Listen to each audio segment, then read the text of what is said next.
क्या आप भी मधुबाला ब्लाउज़ बनाना चाहते हैं और वो भी एकदम आसानी से, एकदम बिगिनर्स भी समझ जाए इस तरह से।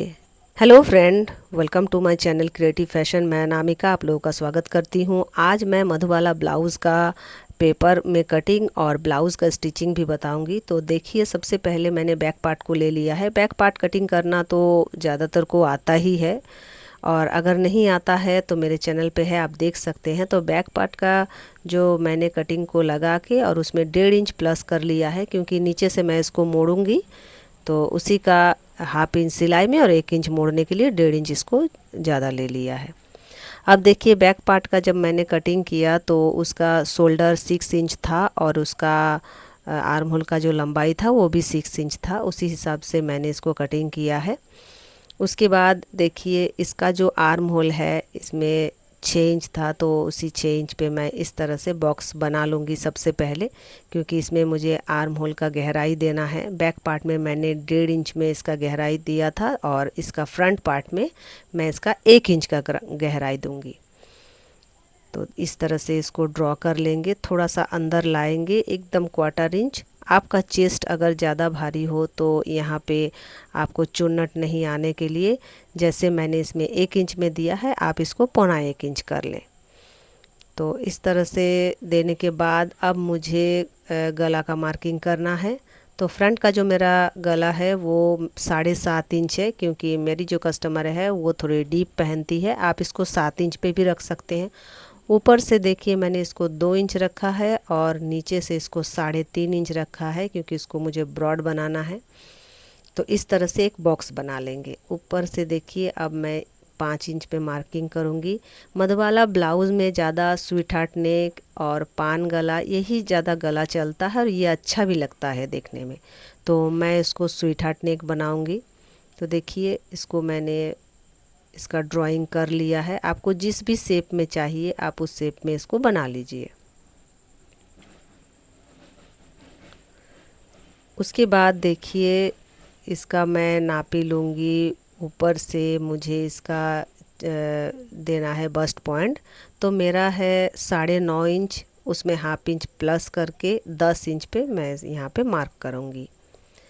अब बस्ट पॉइंट का मापी लेने के बाद लोअर बस्ट पॉइंट का भी मापी अगर आप लोगों ने किया है तो उसी हिसाब से दागी लगाइए, और नहीं तो नीचे से 3 इंच या 3.5 इंच बेल्ट का छोड़ के जितना भी रहेगा वही लोअर बस्ट हो जाएगा। तो मैंने कस्टमर का नापी लिया था, मेरा 2.5 इंच है, तो मैं 2.5 इंच मार्किंग करके कर लूँगी, और नीचे जो बचा हुआ है वो मेरा बेल्ट होगा। अब देखिए, जैसे हम लोग किसी भी ब्लाउज़ में नापी निकालते हैं उसी तरह से निकालने होगा। जैसे मैं बताती हूँ, मेरा है 34 इंच चेस्ट, तो इसका 10वां भाग हो जाएगा 3.4। तो इसी में प्रिंसेस कट का नापी होता है। तो उसी तरह से नापी 3.4 इंच पे है, मतलब 3.5 इंच मैं यहाँ पे ले लूँगी। उसके बाद देखिए, दोनों साइड से मैं डार्ट के लिए 1-1 इंच का मार्क करूँगी, यानी दोनों साइड मिलाकर 2 इंच का इसमें डार्ट रहेगा। तो जहाँ बस्ट पॉइंट लिया था उसी से लेके बेल्ट का बीच तक इसमें मार्क कर लूँगी, और दागे को खींच के नीचे भी ले आऊँगी, जहाँ बेल्ट है वहाँ से इसको सीधा कर लेंगे। ये मेरा टक्स का पॉइंट बन गया है, और टक्स का मापी 2 इंच का यहाँ पे रहेगा। अब देखिए, इधर साइड जैसे 3.5 इंच लिया था, अब बेल्ट को घसका के भी उधर भी 3.5 इंच मार्क कर लेंगे। अब देखिए, इसका मधुबाला का शेप थोड़ा यहाँ से बेल्ट के साइड से उठा हुआ होता है, तो देखने में अच्छा लगता है। तो मैंने यहाँ पे 1.5 इंच पे मार्क किया है। आप 1 से लेके 2 इंच का भी मार्क कर सकते हैं। अब देखिए, इस तरह राउंड करके इसको मिला देना है। आप देख लीजिए मैंने कैसे मिलाया है, ऐसे ही मिलाना है। अब देखिए, जो 5 इंच ऊपर में गला का शेप दिया था वहाँ से यहाँ पे इसको राउंड करके इस टाइप से शेप देना। आपका पहला बार में शेप शायद उतना सही नहीं आएगा, लेकिन आप थोड़ा सा कोशिश कीजिएगा तो ये बन जाएगा। तो देखिए, इस टाइप से इसको राउंड में एकदम शेप दे देना है। इसको कोई स्केल से करने में थोड़ा सा प्रॉब्लम होगा, आप इसको हाथ से ही बनाइए। तो देखिए, ये बन चुका है। अब नीचे का जो बेल्ट है, ये जो डार्ट है, इसका मार्किंग मैंने कर लिया है 2 इंच। तो देखिए अब पूरा बेल्ट नीचे में फिटिंग जितना है, जैसे मेरा फिटिंग 30 इंच है तो उसका चौथा भाग जहाँ पे आ रहा है माइनस करके, जैसे हम लोग प्रिंसेस कट में लेते हैं वैसे ही ले लेंगे।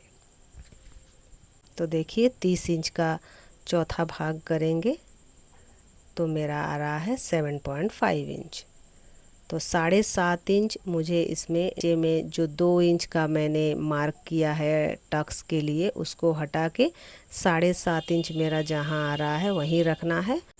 और अगर आप ज़्यादा झमेला नहीं करना चाहते हैं तो आप सिंपली 2 इंच टेप को बढ़ा के रख लीजिए, क्योंकि 2 इंच मेरा टक्स पॉइंट पे गया है, वही 2 इंच इधर मुझे बढ़ा लेना है।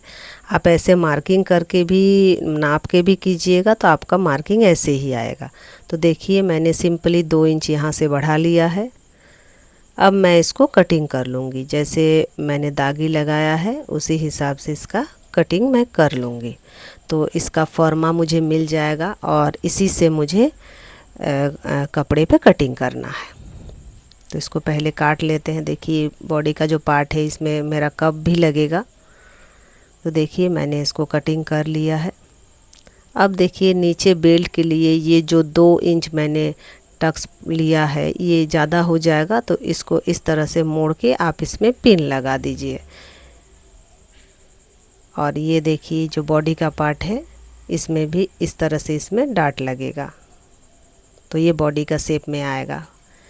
अगर आप इसको बिना पैडेड भी बनाते हैं फ्रेंड, तब भी ये ब्लाउज़ बहुत अच्छा बनता है। तो आज तो मैं इसको पैड लगा के ही बनाने वाली हूँ। चलिए दिखाती हूँ कपड़ा पे। तो ये मेरा मेन फैब्रिक है और ये अस्तर है। इसको बिछाना कैसे है, देखिए फोल्डेड साइड से ही आपको कपड़ा को रखना है। मेरा बैक हुक बनेगा तो पीछे का जो मेरा पेपर है उसको मैंने खुला वाला साइड पे रखा है, क्योंकि पीछे का हुक बनेगा, लेकिन फ्रंट वाला जो मेरा पार्ट है उसको मैंने इस तरह से रखा है कि फोल्डेड साइड इस तरह से। तो अब इसको कटिंग कर लेंगे। इसका जो बॉडी का पार्ट फ्रेंड वो मेरा थोड़ा मिस हो गया, लेकिन बॉडी का पार्ट जो है जिसमें पैड लगेगा उसको भी आपको फोल्डेड साइड से ही रखना है। तो देखिए मैंने कपड़ा को और अस्तर को ले लिया है। मेरा कपड़ा थोड़ा सा मोटा है इसीलिए मैं पेपर पेस्टिंग का यूज़ नहीं कर रही हूँ। आप चाहे तो इसमें पेपर पेस्टिंग भी लगा सकते हैं, उसमें फिनिशिंग बहुत अच्छा आता है। मैं इसको ऐसे ही बना रही हूँ। तो सबसे पहले बॉडी का जो मेन पार्ट है उसको लेके स्टिच कर लेंगे, इसको पलट लेंगे। आप चाहे तो इसमें पाइपिंग भी लगा सकते हैं, तो मैं इसका लेस का यूज़ करूँगी, इसीलिए मैं पाइपिंग इसमें नहीं लगाऊंगी। सिर्फ नॉर्मली इसको सिलाई करके और इसको मोड़ दूंगी। अब छोटा छोटा नॉचेज लगा देंगे ताकि पलटते टाइम कहीं से भी मुड़ा हुआ ना रहे। अब इसको पलट देंगे। इसको पलटने के बाद मैं एक सिलाई इसमें डाल दूंगी, अच्छा से निकाल के। पहले इसमें प्रेस को लगा लें। अब देखिए इसको मैं इस तरह से पलट लिया है। अब देखिए फ्रंट का जो पार्ट है उसमें जो पैड वाला पोर्शन है इसमें मैंने पैड को भी लगा लिया है। उससे पहले फ्रेंड उसमें जो टक्स था उसको लगा के बीच में पैड को रखे और मेन फैब्रिक ऊपर है, अस्तर नीचे है, बीच में पैड है और इस तरह से पैड को मैं अटैच कर लूँगी। अब देखिए गला वाला जो साइड है इसमें पहले लेस लगा देंगे। लगाने से पहले देखिए गला वाला साइड में मैंने लेस लगा लिया है और बाकी जो ब्लाउज़ का जो मैंने पलट के रखा था उसको बीच से पूरा पिन से सिक्योर कर लिया है। आप इसको लगाएंगे, अगर आप कटिंग अच्छा से करेंगे तो आपका आराम से लग जाएगा, कहीं से भी छोटा बड़ा नहीं होगा। एक चीज़ पैडेड ब्लाउज़ में आपको ध्यान रखना है कि पैड भी आपको वही साइज़ का लेना होगा जिस साइज़ का आप ब्लाउज़ बना रहे हैं। मेरा 34 साइज़ का ब्लाउज़ है तो उसी हिसाब से मैंने पैड का यूज़ किया है। तो देखिए बीच से लगा के धीरे धीरे इसको सिलाई ऊपर तक चला लेंगे और गला जहाँ पे ये अटैच हो रहा है वहाँ पे अच्छा से पक्का कर लेंगे इसको। एक साइड मेरा हो गया है, अब दूसरा साइड भी इसमें स्टिच कर लूँगी। देखिए मेरा स्टिच इसमें हो चुका है। अब मैं इसको लेस लगाऊंगी। तो देखिए इस टाइप से जितना है पूरा में ही मुझे लेस को लगा लेना है। ये ब्लाउज़ लेस लगाने से बहुत अच्छा लगता है। आपका लेस जितना सुंदर होगा ब्लाउज़ उतना ही सुंदर लगेगा। मेरा ब्लाउज़ का कलर रेड है, उसमें मैंने गोल्डन कलर का लेस लगाया है, इसीलिए ब्लाउज़ बहुत ही सुंदर लग रहा है देखने में। आप भी लेस का जब यूज़ करें तो कलर देख लीजिए, जो अच्छा लगेगा वही आप लगाइए। देखिए मैंने लेस लगा लिया है इसमें। अब इसमें बैक पार्ट मुझे अटैच करना है, स्लीव लगाना है। लगा के मैंने रेडी कर लिया है। देखिए मेरा मेन ब्लाउज़ है, ये बैक का पार्ट है, पूरा डीप नेक है फ्रेंड। और ये हाथ का डिज़ाइन अगर आपको अच्छा लग रहा है तो कमेंट कीजिएगा, इसका डिज़ाइन भी मैं डाल दूँगी। तो देखिए फ्रंट पार्ट कैसा लग रहा है फ्रेंड।